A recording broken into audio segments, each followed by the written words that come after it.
Escolástica, hermana gemela de San Benito, se consagró al Señor desde la infancia.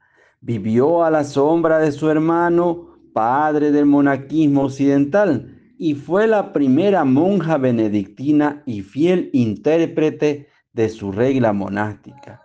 Nacida en Nurcia, Italia, en el año 480, fue alumna dócil de Benito, de quien aprendió tan bien la sabiduría del corazón que superó a su maestro, según narra San Gregorio Magno en sus diálogos, único texto que se refiere a la vida de esta santa. La vocación religiosa siguiendo las huellas del hermano. Escolástica, hija de Eutropio, descendiente de la antigua familia senatorial romana de los Anici, y de Claudia, que falleció tras dar a luz a los gemelos, fue enviada a Roma junto con su hermano a los 12 años de edad. Ambos quedaron profundamente turbados al ver la vida disoluta que reinaba en la ciudad.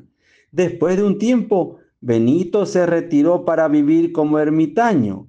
Escolástica quedó como única heredera del patrimonio familiar, pero manifestando gran despego de los bienes terrenos, pidió a su padre permiso para dedicarse a la vida religiosa, entrando en un monasterio cerca de Nurcia y trasladándose después a Subiaco en pos de su hermano, que había fundado la abadía de Monte Cassino. Allí, a solo 7 kilómetros de distancia, fundó el monasterio de Piumarola, en el que siguió la regla de San Benito junto a otras monjas, dando así origen a la rama femenina de la orden benedictina. La regla del silencio.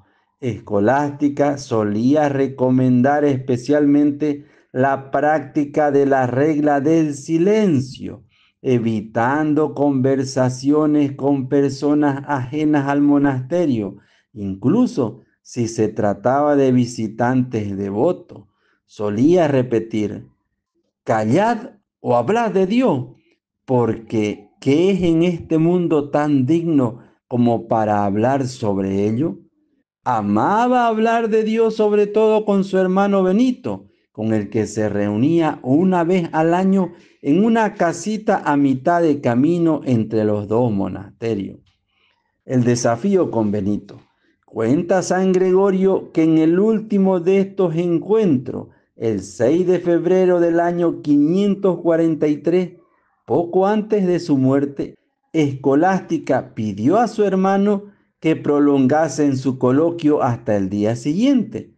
Benito se opuso para no infringir la regla. Entonces Escolástica rogó entre lágrimas al Señor que no permitiese partir a su hermano.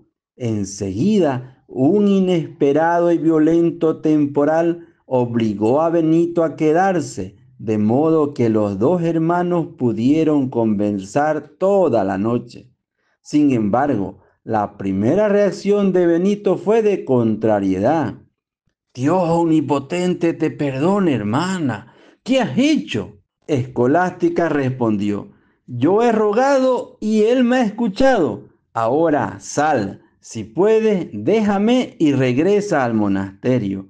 Esta victoria de la hermana no disgustó al hermano, porque precisamente él le había enseñado a dirigirse ante las dificultades, a aquel para quien todo es posible. Destacan en este episodio las dotes femeninas de Escolástica, la dulzura, la constancia y también la audacia para obtener lo que deseaba ardientemente. Unidos en Dios en vida y en la muerte. 3 días después de este encuentro, Benito recibió la noticia de la muerte de su hermana mediante un signo divino. Vio el alma de Escolástica subir al cielo en forma de paloma blanca. Quiso entonces enterrarla en la tumba que había preparado para él mismo y en la que fue sepultado poco después. Como sus mentes habían estado siempre unidas en Dios, del mismo modo sus cuerpos fueron reunidos en el mismo sepulcro. quien llega hoy tras 15 siglos de historia a la majestuosa abadía de Montecassino, puede vivir la emoción de encontrarse ante la tumba de los santos hermanos que fundaron una fecunda orden de buscadores a Dios. Pidamos a Dios que la vida de Santa Escolástica nos ayude, nos edifique. Y así como ella decía que es mejor callar o hablar de Dios, así también nosotros, los cristianos católicos, que podamos dar testimonio, que si vamos a hablar, que sea para hablar de Dios.